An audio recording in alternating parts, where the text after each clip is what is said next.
Bien, hola, buena tarde compañeros. Bueno, en esta ocasión vamos a llevar a cabo nuestra sesión de esta semana que tiene que ver con el lenguaje y la terminología jurídica para los trabajos de investigación. Y bueno, antes que nada, quisiera recordarles algo. La ciencia jurídica tiene por consecuencia diferentes directrices y dentro de esas directrices podemos encontrar terminología, ya sea para un escrito, para una cuestión litigiosa, pero también, o la más frecuente y la que ustedes incluso pueden llegar a ocupar frecuentemente al término de la carrera, tiene que ver con el tema de la terminología que se ocupa para las citaciones de tesis. Es decir, entre otros aspectos, cómo es que las tesis se van a estar o cómo es que van a empezar a tener pues un significado completamente determinado. En ese sentido, podríamos manifestar que la gran mayoría de personas, la gran mayoría de individuos, desconoce en realidad cómo es que se llegan al final de cuentas a las citaciones. Y vean, aquí el tema de las referencias y cómo hacer citas y referencias en formato APA, ustedes lo pueden observar ya. Como podrán darse cuenta, pues básicamente tiende a cómo hacer citas y referencias en formato APA. La página que estoy en este caso publicando es la página de la biblioteca de la UNAM. Y esta pues biblioteca que ustedes pueden observar que tienen aquí en pantalla, tiene pues ya un marco completamente metodológico de cómo es que se hacen o cómo es que se realizan las citas. Me gusta mucho esta página porque no solo te explica cómo tienes que hacer la cita, sino que eh, también te dice cómo es que vas a estar llevando a cabo la citación dependiendo, obviamente, el texto, dependiendo si es un archivo de internet, dependiendo si es un libro, si es una enciclopedia, si es de alguna manera algún formato en específico, como puede ser también un artículo, una revista, cómo es que lo tienes que estar, pues cómo es que lo tienes que estar citando. A mí en lo particular me gusta mucho porque podré decir que es una de las formas o es una de las maneras más frecuentes, más reales, que pueden generar una explicación completamente explicativa, completamente determinativa y bueno, ayuda bastante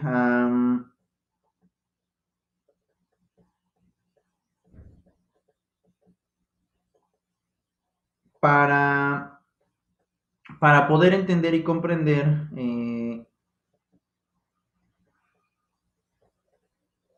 cómo es que se van a citar los trabajos en formato APA. Entonces, vean esta parte y vean esta situación. Empieza con una pregunta a la página de la UNAM y dice lo siguiente. Una cita es la idea que se extrae de un documento de manera textual o parafraseada que sirve de fundamento al trabajo de investigación. La cita se coloca en el texto y es complementada con los elementos que identifican al documento del cual se extrae. La American Psychology Association, APA, ¿no?, señala que una cita debe incluir autor o autores, año de publicación y la página de la cual se extrajo la idea. La APA 2006 utiliza las referencias en el texto con un sistema de citación de autor y fecha. Todas las citas que aparecen en el texto deberán ordenarse alfabéticamente en una lista de referencias bibliográficas al final del trabajo. Ahora, ¿por qué es importante citar? ¿Por qué necesitamos llevar a cabo las citaciones? Bueno, para ampliar un texto, obviamente para decir no es todo mi idea, sino que de alguna manera me apoyo en tales autores, reforzamos y aclaramos la idea, argumentamos o referimos fuentes que le dan fundamento al trabajo. Esto es muy importante. Si bien es cierto, el trabajo de investigación de tesis tiene por objeto que nosotros formulemos una idea, que nosotros empecemos a exponer una idea de manera determinada. También es cierto que nuestra idea no es totalitaria de nuestra parte, sino que de alguna forma tomamos base de algunos otros autores que nos ayudan precisamente a poder ir referenciando conforme vamos avanzando en, en nuestros trabajos de investigación. Y esto es muy, pero muy importante. Siempre debemos de tener pues eso en cuenta, porque pues nos dará fundamento al trabajo, y eso pues implicará manifestar que no todo lo estaremos por consecuencia realizando nosotros, sino que tomamos base o nuestro, nuestro,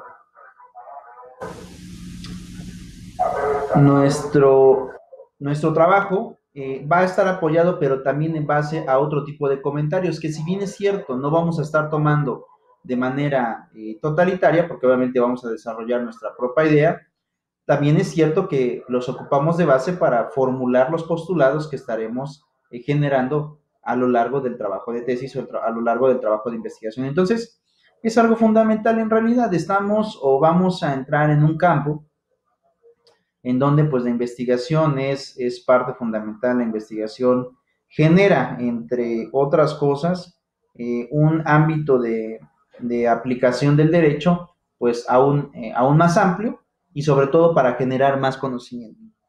También lo que vamos a estar realizando es iniciar una discusión. Eso también es fundamental. Nosotros iniciamos discusiones cuando empezamos a generar postulados. ¿Por qué discusiones?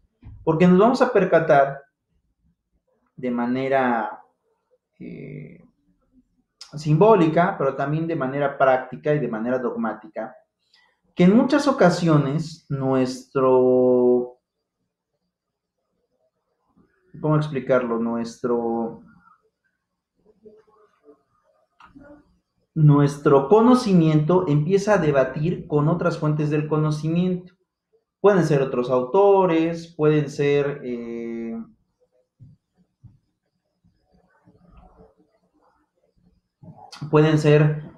incluso postulados contemporáneos de cómo es que vamos a empezar a generar estas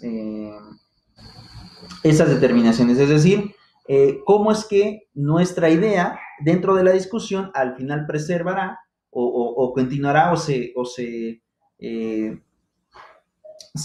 defenderá, para así poder, pues entre otras cosas, determinar el uso correcto de las citaciones. Entonces, eso es básicamente lo que vamos a estar revisando. También damos definiciones.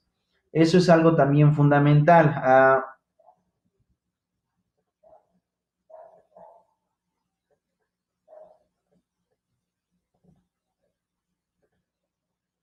¿Por qué? Porque también los trabajos de investigación lo que hacen o nos ayudan es a empezar a definir eh, los conceptos y los proyectos que nosotros empezamos a generar. Siempre que hay tesis, recuerden que vamos a formular postulados, es decir, no vamos a partir de la base que siempre hemos conocido, no partimos a partir de esa base, sino que de alguna manera partimos a partir de que generamos una duda o de que empezamos a cuestionar algo que en teoría ya está completamente establecido. Entonces, eso es algo que marca siempre las investigaciones, es decir, debatimos la idea, debatimos lo que ya pues, se ha establecido con anterioridad con un solo objeto, ¿no? Es decir, en este caso, que el objeto tenga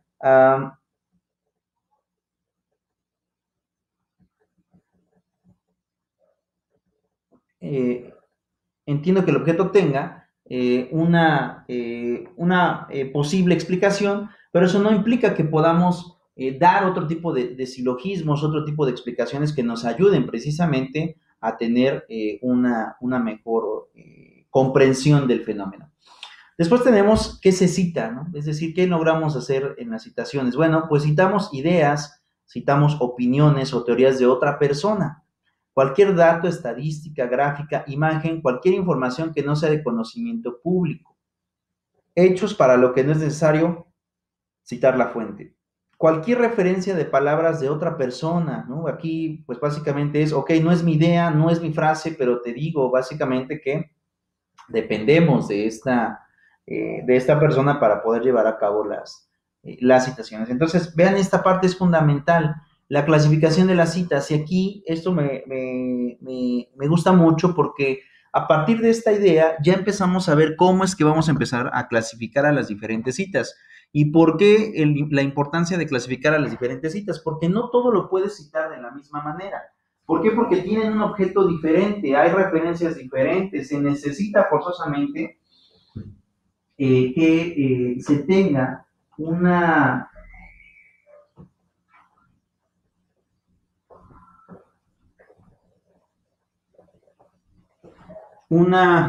determinación clara, una determinación concisa de a qué artículo vamos a hacer referencia y precisamente también el modelo que se tiene que hacer. Por ejemplo, una cita textual o directa, ¿cómo se hace?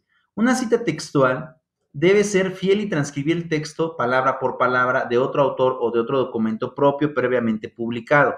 Al hacerlo, el texto se pone entre comillas acompañado de los datos del autor, año y número de la página de donde se extrajo. Los elementos de una cita textual pueden colocarse en distinto orden, dependiendo si lo que se quiere enfatizar es el contenido, el autor o el año de publicación. Y aquí tenemos algunos ejemplos de cómo es que se llevan a cabo las citaciones. Por ejemplo, una cita corta que tiene menos de 40 palabras se incorpora al texto que se está redactando entre comillas dobles, ¿no? Y nos da el primer ejemplo, como lo podemos poner en esta primera parte, ¿no? Es decir, la incorporación de la mujer al mercado de trabajo es la acción explicativa más importante en la configuración modal de la familia chilena. Y ya, pero nos dice mínimo de 40 palabras, es decir, 40 palabras o menos, ¿no?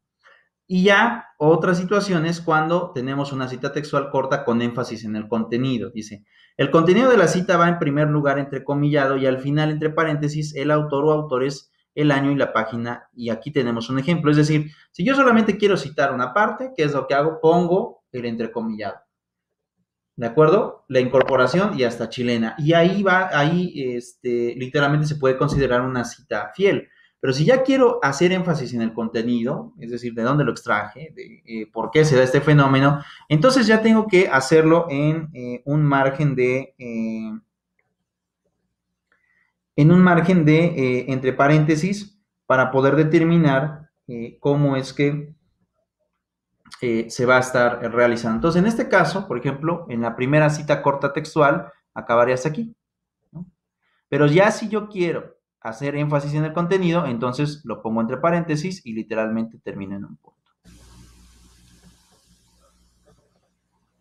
Ahora, la cita textual corta con énfasis en el autor. Se anota primero el apellido del autor, seguido por el año que va entre paréntesis. A continuación, la cita entre comillas y finalmente entre paréntesis también. La página donde se tomó la cita. Y aquí tenemos también el ejemplo. Vean, entrecomillado, Muñoz Reyes, Covarrubias, Osorio. Esto es muy importante, siempre empezar por el tema del apellido y luego los nombres. Y después, ¿qué sucede? Bueno, después vas a poner el año entre paréntesis. En este caso, esta obra que se está citando es del año 1991, pero se pone entre paréntesis. Y luego, a continuación, la cita entre comillas y vuelves a poner la citación. La incorporación de la mujer al mercado de trabajo. El lugar de donde extrajiste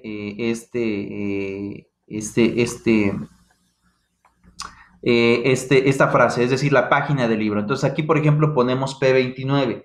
¿A qué nos queremos referir? Que del libro que voy a estar consultando, lo saqué de la página 29 y de allí es de donde literalmente se puede encontrar la cita que pues obviamente estoy citando. Entonces, así es como se va haciendo las citas. Vean, cita textual corta en énfasis del año. Tenemos 1991, aquí primero va el año. seguido del nombre del autor, Muñoz Reyes Correbas Osorio, la cita entrecomillada, y al final, entre paréntesis, la página, que en este caso es hasta el 29. Cuando se omite la parte del texto en otra cita, esta se reemplaza en la oración de puntos suspensivos, ¿de acuerdo? Como lo podemos ver aquí. Es decir, voy a tomar un fragmento, a lo mejor de un mismo párrafo, pero no de orden seguido. Por eso es que pongo o los puntos suspensivos. Es decir, estoy haciendo referencia que de alguna manera el texto puede continuar, pero yo me voy a volver a incorporar hasta donde viene la frase que estoy poniendo después de los puntos suspensivos. Entonces, tenemos esta situación. Aquí es donde vamos a estar generando el cómo se va a estar realizando pues este fenómeno, esa sinergia de las actuaciones, cómo es que se va a llevar a cabo esta situación. Entonces, me resulta muy interesante el ver cómo es que se van generando. Ahora, vean, cuando se omite en el texto una cita, esta se reemplaza en una oración por puntos suspensivos, como se aprecia en los ejemplos anteriores. Cuando se agrega la idea ajena al documento original, debe ir entre corchetes, ¿no? Que esto también es otra forma de poder llevar a cabo las citaciones. Las corchetes o los corchetes, como podrán darse cuenta, es un fenómeno en donde es más o menos como un paréntesis, pero con las puntas dobladas a 90 grados, ¿no? Más o menos, o 80 grados. En donde, pues bueno, esta señalización también ayuda a poder diferenciar entre las citaciones. En este caso, te está diciendo, bueno, si vas a contener la idea, simplemente puntos suspensivos. Si vas a incorporar tu idea, entonces vas entre corchetes. Y ya viene de esta forma, ¿no? Este diseño que posprueba únicamente el grupo de control, incluye dos grupos. Uno recibe el tratamiento experimental y el otro no, grupo de control. Entonces ya haces ahí la aclaración, pues obviamente con la cual estarás utilizando tu citación. Ahora, ¿qué pasa si es una cita larga, ¿no? Es decir, cuando ya aumentamos o cuando ya son más de las 40 palabras que comenzamos para poder citar, ¿no? Es decir, a veces citamos de manera aún más larga de las 40, pues de las 40 palabras. Y tenemos esto, por ejemplo, dice, es mayor de 40 palabras la cita larga y se escribe en una nueva línea sin comillas. Todo el párrafo se pone a una distancia de 1.3 centímetros desde la imagen izquierda y no se utiliza el espacio sencillo. A continuación se ejemplifica una cita textual larga con énfasis en el autor. Entonces, por ejemplo, aquí, ¿qué es lo que tenemos? Bueno, pues ponemos, para Dennis Kohn, de 1998, la comprensión es el segundo objetivo de la psicología. Se cumple cuando podemos explicar un suceso, es decir, comprender por lo general significa que podemos determinar las causas de un comportamiento. Tomemos como ejemplo nuestra última pregunta, ¿por qué? La investigación sobre la apatía del espectador ha mostrado que las personas a menudo no ayudan cuando se encuentran cerca de otras personas que podrían ayudar y al final terminas poniendo el tema de la página a la cual estarás haciendo referencia, como en el ejemplo, que en este caso, como puede observarse, del libro que se está citando, se pone básicamente la página número 7. Cita no textual o indirecta. La cita no textual o indirecta consiste en un resumen breve o parafraseado de una parte de la obra o de toda ella. Existen dos tipos o dos citas no textuales, la específica y la general. Cita no textual específica se refiere a una parte de la obra, se escribe sin comillas e incluye la o las páginas de donde se ha resumido. Un ejemplo, y tenemos aquí Martínez de Sousa, 1999, considera que las tablillas, ¿no?, de arcilla son el soporte más antiguo que se conoce del libro, y por ejemplo aquí pone página número 41. Aquí viene ya la citación de distinta forma. Cita no textual genera, resume el contenido total de un escrito que va sin comillas y no se agrega el número de páginas. Un ejemplo, Romero, 1993, señala que, y pones básicamente los 3 puntos ya para continuar con la idea. Romero y Arias, 1994, son opinión que, Bellota, Rodríguez y Zapata, 1985, se refiere a, y así es como vas a estar llevando las, las citaciones que obviamente pues se pueden generar en una cita no general. Este tipo de citas en realidad yo las he visto poco en los libros o incluso en los trabajos de tesis, no son ajenas, en realidad no son ajenas, pero sí las he visto de manera corta, no hay como tal un...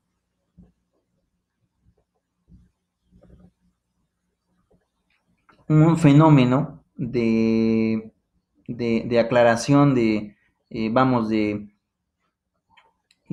idea que tenga que señalarse en base a la sustitución del texto. Y es por eso que se citan pues de esta forma. Es muy común verlas ante ese fenómeno. Fíjense, al igual que las citas textuales, las citas no textuales pueden enfatizar el autor, el contenido de la cita o el año de publicación. Y aquí tenemos ya cita de cita, es cuando se menciona un texto citado por otro autor y del que no se ha conseguido el original. La cita debe contener la expresión citado por, y aquí viene ya la explicación pues de manera grande. Es decir, la enciclopedia se puede definir como aquella obra de referencia que reúne el saber y la experiencia de una determinada clase de sociedad y relaciona los nombres de esta sociedad, conoce por artículos o entradas en un orden comúnmente alfabético o sistemático, abarcado bien áreas generales o particulares del conocimiento y da al menos una explicación básica de cada uno de los términos empleados.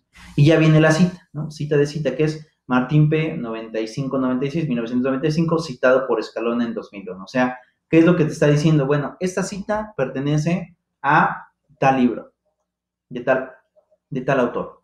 Pero yo no la encontré allí. Yo la encontré en Escalona en el año 2001. Y así es como básicamente hacemos esa citación sobre citación. Y es otra forma también de manera válida que implica el poder hacerle saber, en este caso al lector, que pues la citación no le pertenece, sino que es realizada pues, por otra persona.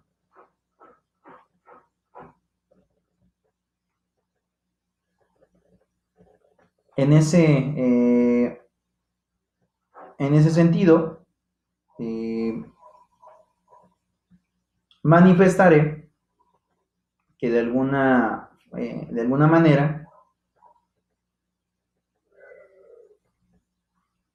pues esto implica el poder establecer una citación pues de manera distinta. Y este tipo de citas también, vuelvo a repetir, no son muy comunes, pero de alguna manera, pues sí llegan a presentarse. O sea, empiezan a generar cierta especificación, pero muchos autores evitan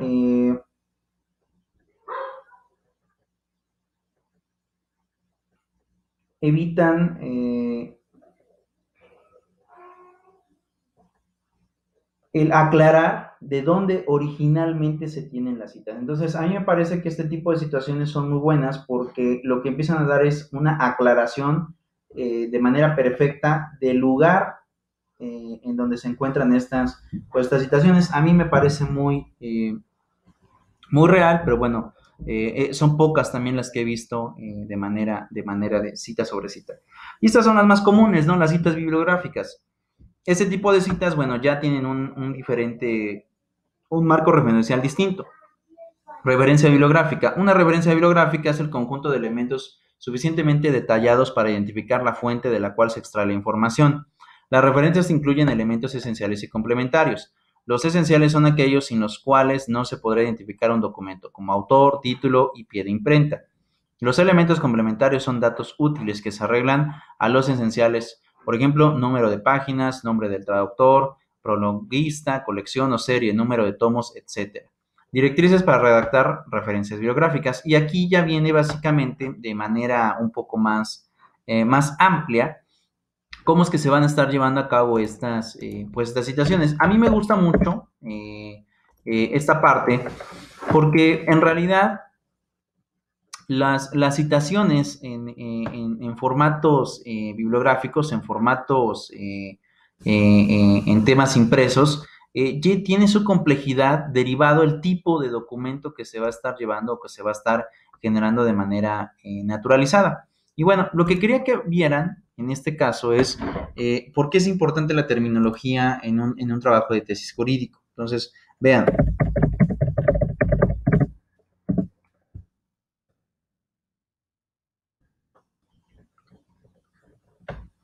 Ahora, vean esta parte porque, bueno, como les decía, en realidad es muy interesante cómo es que se van a empezar a generar estas situaciones. La investigación en el marco pues resulta fundamental.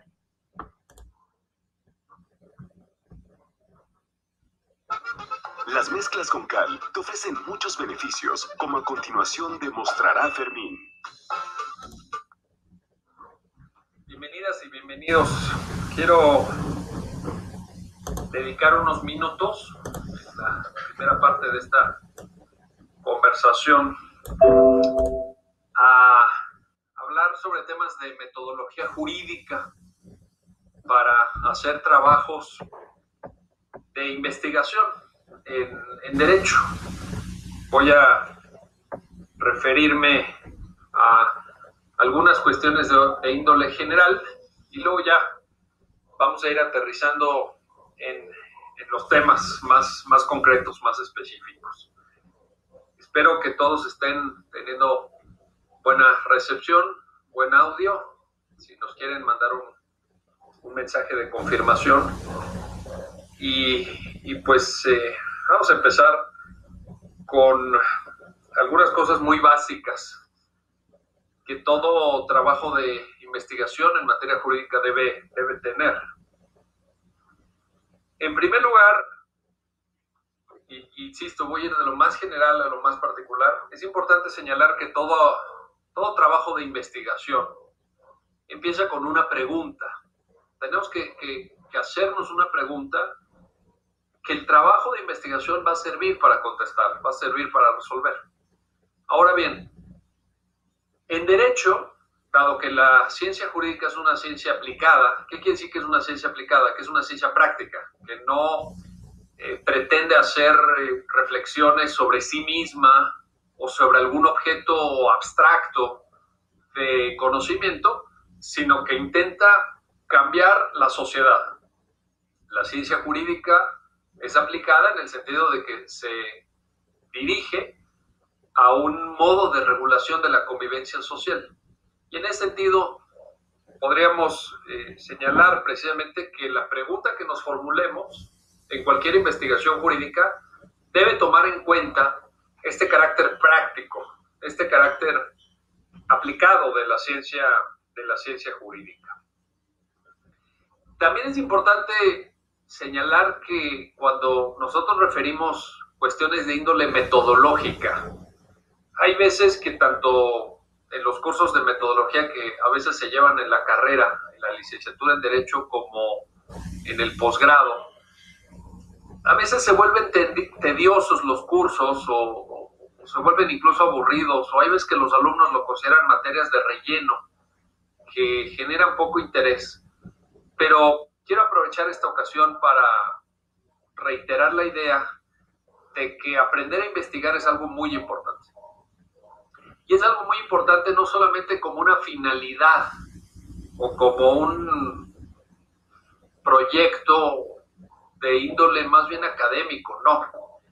Aprender a investigar en ciencia jurídica es importante porque nos permite desarrollar una serie de capacidades que luego son muy importantes en la práctica, porque ya sea que uno se desenvuelva como litigante, como juzgador, por supuesto, o trabaje en el Poder Judicial, o en las fiscalías o procuradurías, en las unidades que tramitan las salidas alternas para la solución de controversias, de conflictos, sea uno lo que sea en el ámbito jurídico y sea lo que sea aquello a lo que se dedique, va a tener que hacer investigación. Y saber hacer investigación, repito, es algo nada teórico, es muy aplicado. Es muy aplicado. Tiene que ver con la búsqueda de información, con la capacidad de procesar esa información y de generar hipótesis explicativas de los problemas que tenemos que enfrentar los abogados cotidianamente, de saber llegar a conclusiones válidas para cada problema, de saber o desarrollar capacidades de imaginación de posibles vías explicativas y de solución, repito, para esos problemas. Ahora bien, decía toda investigación empieza con una pregunta. Algunos manuales de metodología general y jurídica suelen llamarle a esta pregunta la hipótesis. Tú configuras una hipótesis para el trabajo de investigación que estás desarrollando.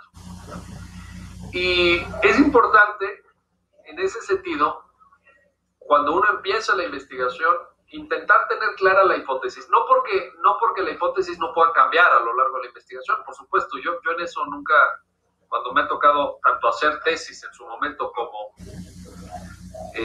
dirigir tesis, pues siempre he pensado más en la dirección que cuando me tocó hacerlas, obviamente, porque ya cuando uno dirige, pues ya tiene más experiencia, pero siempre he pensado que tenemos que ser flexibles en alguna medida a la hora de el diseño de la hipótesis, porque lo que tú piensas que será tu trabajo de investigación, conforme lo vas desarrollando puede variar.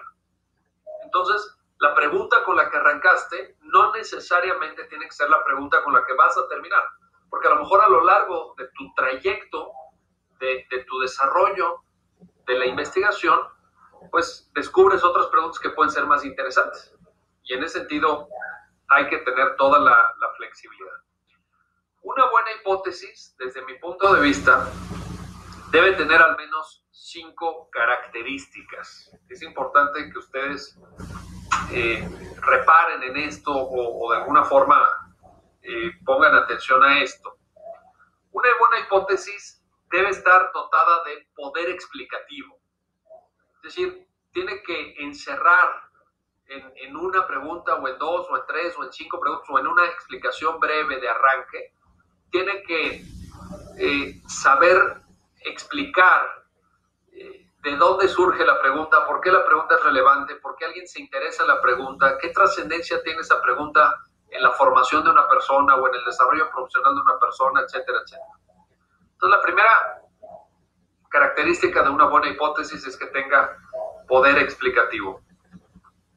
La segunda es que sea comprobable, y la comprobación de la hipótesis cuando hacemos investigación jurídica tiene que ver con el hecho de que la podamos acreditar, que no sea, y en esto lamentablemente creo que hay muchas malas experiencias en el ámbito académico de nuestra América Latina, que no sea una hipótesis que solo existe en nuestra cabeza, una pregunta que solo nos preocupa a nosotros y que no tiene ninguna trascendencia práctica y que no podemos verificar a través de fuentes de conocimiento o a través de experiencias concretas, etcétera. En ese sentido, diría la segunda característica, pues, de una buena hipótesis que sea comprobable. La tercera es que la hipótesis tiene que concordar con los datos disponibles. ¿Y eso qué significa? Que se tiene que insertar en un discurso jurídico que ya existe. Es difícil, diría yo incluso que es imposible, bueno, no usaría la palabra imposible para no tomar un punto de vista totalizador, pero sí, pues que es casi imposible en América Latina desarrollar una investigación jurídica 100% original. El marco en el que nos movemos para hacer investigación jurídica en América Latina es un marco ya dado.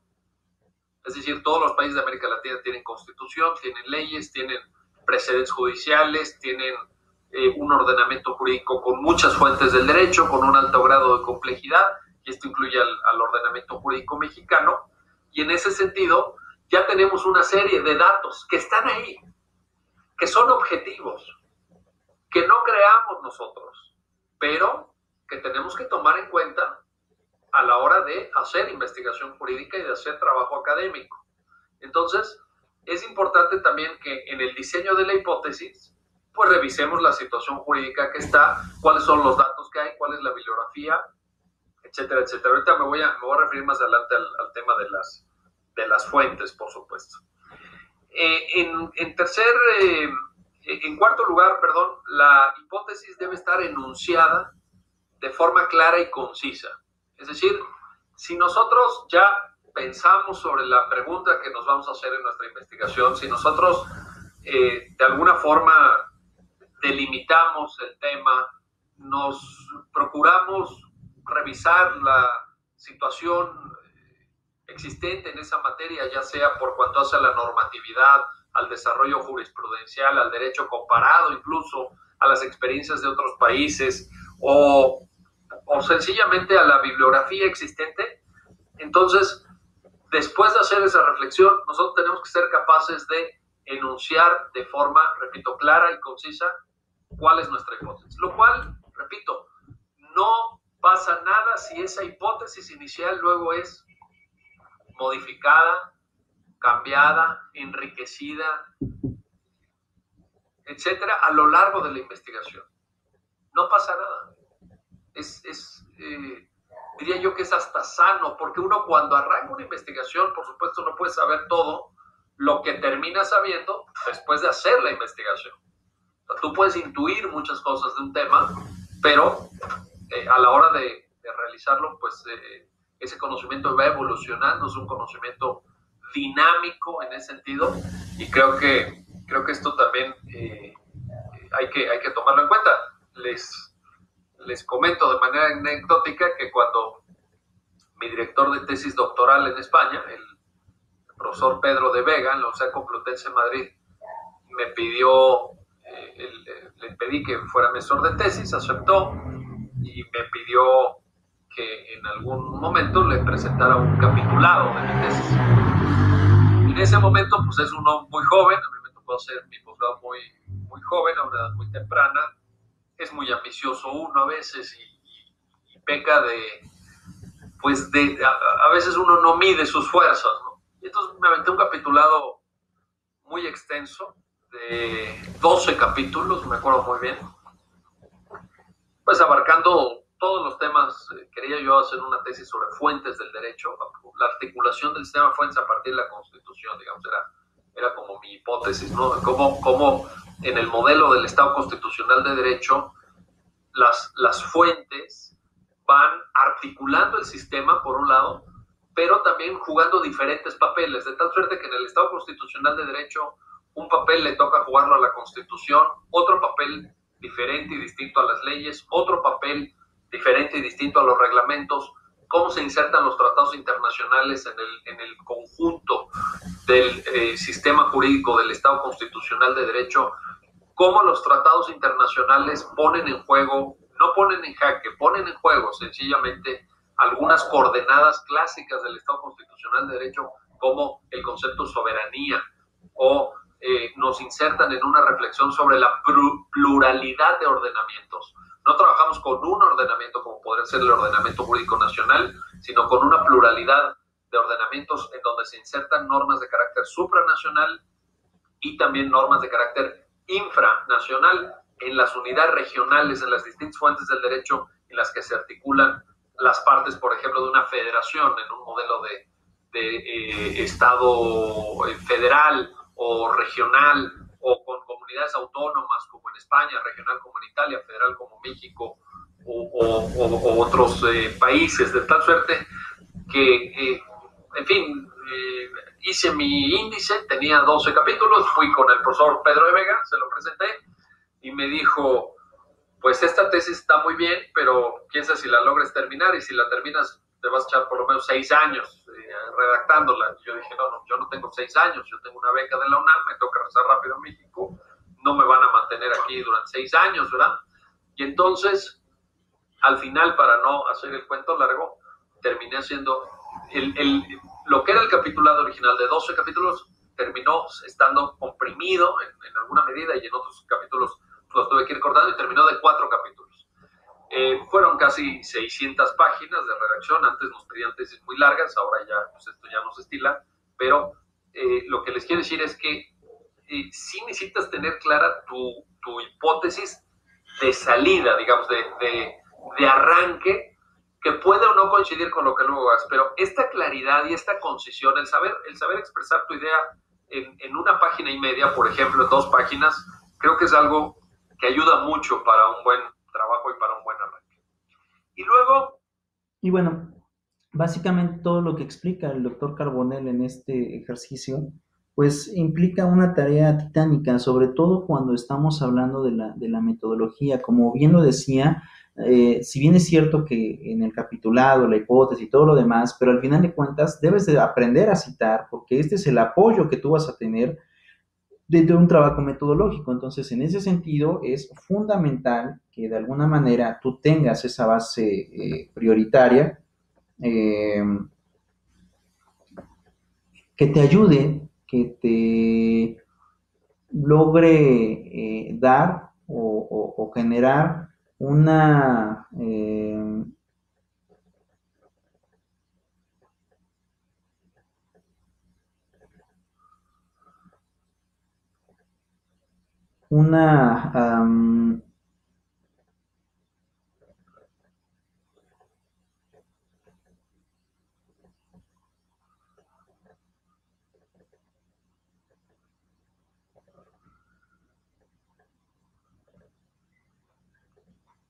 una explicación apoyada en base al conocimiento de diversos autores. Ayuda bastante. Entonces, de alguna forma,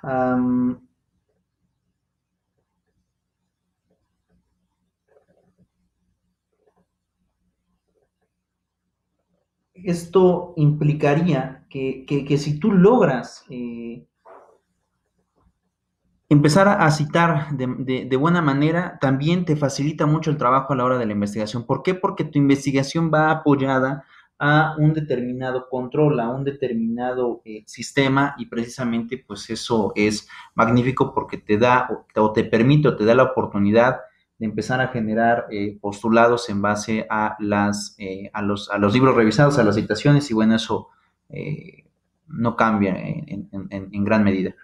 Y bueno, en esa parte tenemos, por ejemplo, directrices para redactar referencias bibliográficas, documentos impresos. Ponemos primero el autor, el apellido, los nombres, año de la publicación, título del trabajo, subtítulo, si hay separaciones, 2 puntos, edición a partir de una edición, si es que se abrevia con ED, es edición en minúsculas, entre paréntesis, y lugar de una publicación y la editorial. Y aquí tenemos 2 ejemplos, fíjense, cita del texto, referencia.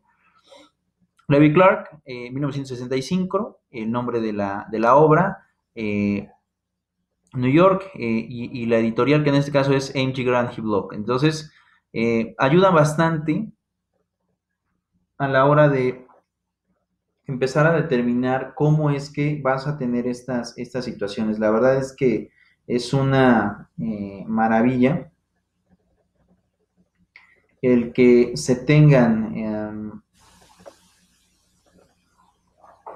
estas determinaciones pues de manera clara. La verdad es que ayudan y ayudan mucho a la hora de terminar trabajos de tesis o de terminar trabajos de tesina. Cualquier trabajo que se haga en base a investigaciones tienes que aprender a citar de manera fundamental. Publicaciones periódicas, ¿no? Autor por apellidos, inicial y después los nombres, fecha de publicación, título del artículo, título de la revista, volumen, número, si es una revista de paginación separada, o página si es un periódico o magazine que se utiliza en P o PP antes de que los números de la página, ¿no? Si se trata de una revista, y aquí tenemos los ejemplos, ¿no? Referencia, Contreras F. Espinosa, año 2005, autoeficacia, ansiedad y rendimiento académico en adolescentes, diversas perspectivas en psicología, y las páginas que en este caso es de la 188 a la 194. Entonces, empiezas a generar este marco metodológico de citaciones que te van ayudando a lo largo de ciertas de ciertas cosas. La verdad es que a mí me agrada bastante, me gusta muchísimo el poder pues llevar a cabo citaciones en base a esta naturaleza. Documentos electrónicos, también las páginas se pueden citar y es otra forma de poder generar citaciones, autores, apellidos, fechas de publicaciones, títulos de los documentos y fechas de consulta para que se empiecen a generar estas causas. Tenemos también fecha de consulta, dirección de URL y bueno, aquí es como lo vamos a ver en este momento. Magallón, 1993, Filosofía Política de la Educación en México, UNAM, recuperado, obviamente vas a poner el documento de donde lo obtuviste, el HTTP y al final la determinación. Ahora, aquí nada más era una aclaración, muchos autores lo que hacen es que al final de esto también agregan el tema el tema de la hora en que se recapitula esta información. ¿Por qué? Porque recuerden que las páginas de Internet pues son muy cambiantes y tienden a variar en gran medida. Pero bueno, hasta aquí dejaré la clase, nos estaremos viendo la próxima semana. Por mi parte es todo, hasta luego.